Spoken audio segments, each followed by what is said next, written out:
la communication. Il s'agit d'une communication relative à la biodiversité. C'est Monsieur Bridet qui est arrivé, voilà, qui est arrivé d'un coup d'aile vers nous et qui va présenter cette communication.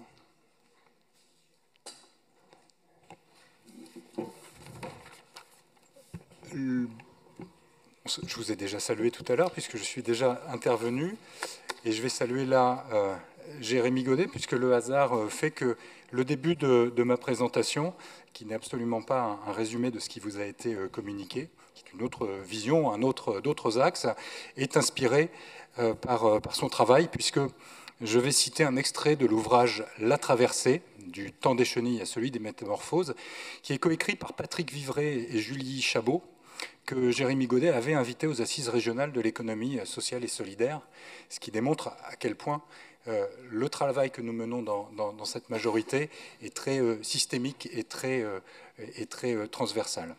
Donc je les cite, et alors c'est important de les citer, et je le fais exprès en début d'intervention, parce que ce sont les mots d'une part d'un philosophe et magistrat à la Cour des comptes, et d'une psychosociologue et docteur en sciences politiques. Et pour moi, c'est très important pour ouvrir la construction de cette nouvelle stratégie régionale de la biodiversité, d'indiquer que cet enjeu vital, il faut le sortir du simple champ des écologues, des naturalistes, pour en faire une question majeure de civilisation.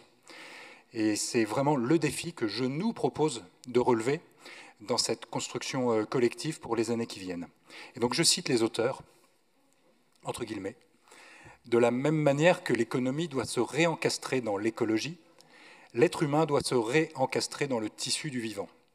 Se reconnaître comme faisant partie du vivant crée de nouveaux liens, de nouvelles dépendances et surtout d'immenses responsabilités, car nous sommes les seuls êtres vivants à pouvoir détruire tous les autres êtres vivants. Alors, issus de la nature, dont ils partagent le même ADN, cousins de toutes les autres formes du vivant, toute l'histoire des hommes et des femmes est connectée au monde sauvage. Les êtres humains ont d'abord craint la nature dont ils sont issus, puis ils ont réussi à s'en protéger, avant de la maîtriser, de la dompter, de la domestiquer, de l'exploiter, puis finalement d'être au seuil de la détruire, par le déploiement universel de la civilisation industrielle qui est encore la nôtre. Jérémy parlait de l'épuisement des ressources, on en est à deux doigts de cet épuisement. Dans son dernier ouvrage, L'âge de la résilience, la Terre se réensauvage, il faut nous réinventer, là c'est Jérémy Rifkin. Jérémy Rifkin, c'est un penseur mondial de l'histoire de l'économie. Il convoque Francis Bacon pour illustrer la naissance intellectuelle de l'ère extractiviste au XVIIe siècle. Pour Bacon, l'esprit est une force non matérielle, dont la raison d'être est de dominer le monde matériel. Ce champion de la raison n'en œuvre pas moins à l'accomplissement de la promesse initiale du Seigneur à Adam et Ève. Ils vont dominer la nature. Aux yeux de Bacon, le monde est fait pour l'homme et non l'homme pour le monde. Il trace les contours de ce qui deviendra la méthode scientifique en assurant qu'avec cette nouvelle façon de procéder, les humains pourront non pas infléchir légèrement la nature, mais la vaincre, la subjuguer et l'ébranler au plus profond de ses fondements. L'objectif, prophétise-t-il, est de restaurer et accroître la puissance et l'empire du genre humain sur l'univers. Au-delà de notre responsabilité morale vis-à-vis des vivants autres qu'humains, du risque de la perte de ce qui fait la beauté du monde et de l'émerveillement que provoque la nature, cette sixième extinction du monde, au rythme sans précédent, met surtout définitivement en jeu l'habitabilité de la planète pour nos semblables, et partant de notre région. Affectée notamment par les excès de l'agro-industrie et l'artificialisation continue de ces espaces naturels et agricoles, la région Centre-Val de Loire n'est pas épargnée par ces dangers, menaçant la santé et même la vie humaine. Les constats portés par l'Observatoire régional de la biodiversité confirment cette fragilité et démontrent que les efforts et les discours portés depuis quelques années en nom de la restauration de la biodiversité n'ont pas permis de ralentir la dégradation et la réduction et le fractionnement des milieux naturels. En 2011, date de la précédente stratégie régionale biodiversité, je reprends maintenant une expression bien connue, qui aurait pu prévoir qu'en 2025, aujourd'hui, dans notre région, on ne parlerait plus d'un réchauffement à plus 1,5 degré à la fin du siècle, mais 3 ou 4, que l'artificialisation des sols aurait progressé 3 fois plus vite que notre population, que la chute de la biodiversité y serait plus grave qu'ailleurs en France, en tout cas pour la moyenne, et que l'état global de nos masses d'eau serait encore plus dégradé. En effet, C'est pourquoi, plus qu'une actualisation de notre stratégie, à la lumière de la stratégie nationale biodiversité et du règlement européen de la restauration de la nature voté en 2024, la SRB doit être totalement refondée et renforcée pour se tenir à la hauteur des enjeux vitaux qu'elle porte. Puisqu'il s'agit du destin commun de toutes les expressions de la vie terrestre et marine, elle doit devenir la stratégie des stratégies. Pas d'humanité en bonne santé sur une planète malade. M'inspirant de ce slogan du WWF, j'ajoute « pas de beauté du monde sans biodiversité » et « pas d'économie sans nature épanouie ». Au sujet de l'économie, les mots de Rifkin s'imposent encore. C'est le moment critique où l'humanité abandonne l'efficience et s'empare de l'adaptabilité, qui va lui servir d'outil temporel pour refonder sa relation avec la Terre, sortir d'un rapport d'expropriation et engager une réharmonisation. Par-dessus tout, les milieux d'affaires vont devoir renoncer complètement à leur conception du monde naturel et à leur rapport avec lui. Cesser de le considérer comme une ressource et réenvisager la nature comme une force de vie, où l'humanité n'est qu'une espèce parmi d'autres dont l'existence sur Terre a autant de valeur. Je fais ce focus sur le monde des affaires et de l'économie productive pour insister sur la nécessité d'une stratégie ambitieuse et pragmatique, capable d'embarquer tous les acteurs et les actrices de la société, notamment économique. Aucun anathème, aucune exclusion, chacun, chacune, d'où il est, avec ce qu'il est et où elle sait, doit se sentir concerné et utile pour relever ce défi collectif. En début d'année, à Tours, lors d'une réunion professionnelle de l'association régionale des canalisateurs, j'ai exposé avec M. Brossier du Césaire les enjeux colossaux de la qualité de notre ressource en eau et de la restauration des fonctionnalités du grand cycle de l'eau au profit de la santé des sols et des milieux naturels, devant une centaine d'entrepreneurs des travaux publics.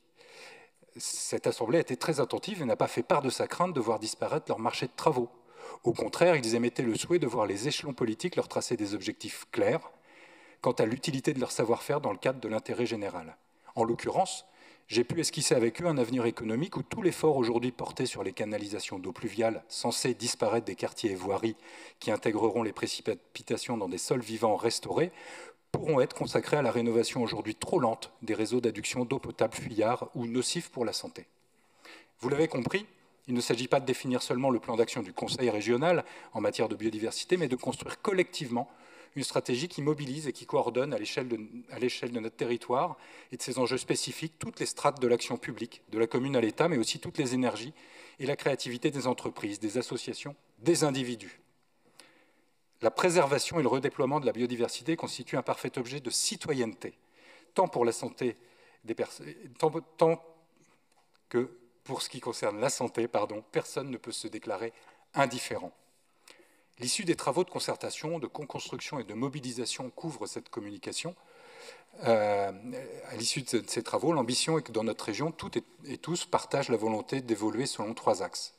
Face à la nature, passer du regard aux égards, remplacer notre domination par des logiques de coopération et, devant le sauvage, passer de l'adversité à la solidarité. Au nom des services fondés sur la nature, nous savons que si la biodiversité est en première ligne des conséquences du dérèglement climatique, des pollutions systémiques et de l'artificialisation des biotopes, elle est aussi le levier le plus puissant pour atténuer les dérives, réparer les milieux abîmés et restaurer les écosystèmes disparus. Trois exemples permettent de le comprendre. Dans les années 90, la ville de Munich a massivement investi par acquisition foncière et mesures financières d'accompagnement pour la conversion en agriculture biologique de toutes les terres agricoles recouvrant ces aires de captage d'eau potable pour assurer aujourd'hui un approvisionnement d'excellente qualité pour plus d'1 million d'habitants. L'année dernière, par ailleurs, là on passe chez nos amis tchèques qui ont constaté que nos autres amis les castors revenus dans la région de Brdy, c'est pas facile à prononcer, BRDY, avaient réussi en un temps record à restaurer une zone humide disparue jadis à cause de la création d'un canal pour des besoins militaires. De là, c'est plus d'1 million d'euros qui ont été économisés et le responsable scientifique explique « Les castors savent toujours mieux, les endroits où ils construisent des barrages sont toujours choisis avec précision, mieux que lorsque nous les concevons sur papier ». Et puis à Néron, près de Chartres, ville qui m'est chère, M. Lepiteau m'a récemment expliqué comment l'association du seigle et des lentilles se met simultanément faciliter son travail en agriculture biologique. Les tiges de seigle servent de tuteur aux lentilles, tandis que ces dernières empêchent la pousse d'autres végétaux concurrents.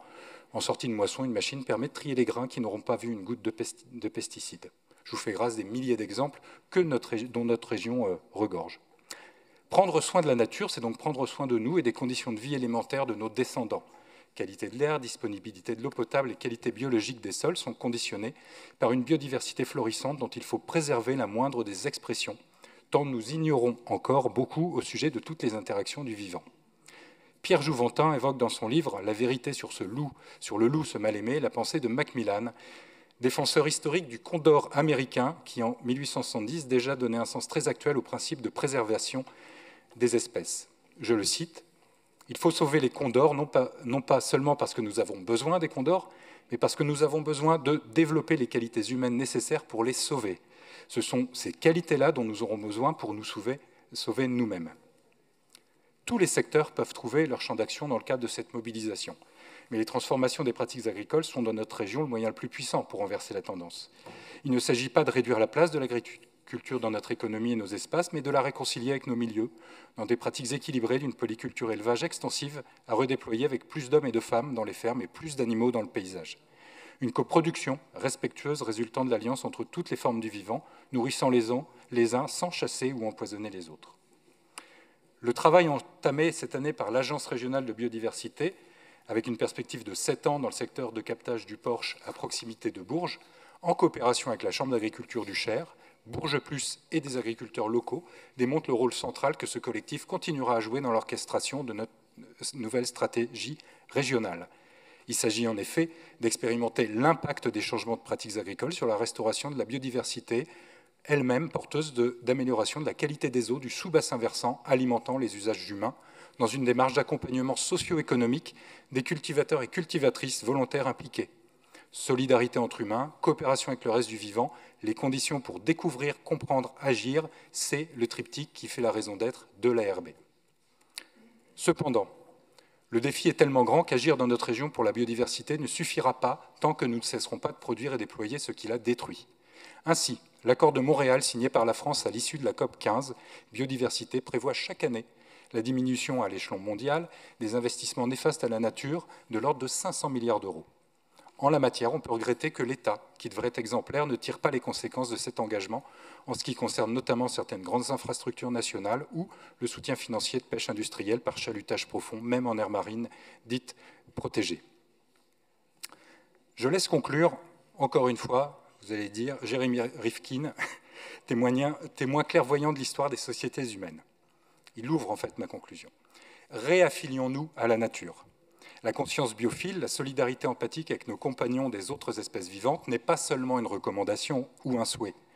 Si ce prochain élargissement de l'empathie n'a pas lieu, pour y englober cette fois notre famille étendue réelle, nos parents qui cohabitent et séjournent avec nous sur la planète, il est certain que le changement climatique nous emportera tous, eux et nous, dans une tortueuse fin de partie sur Terre.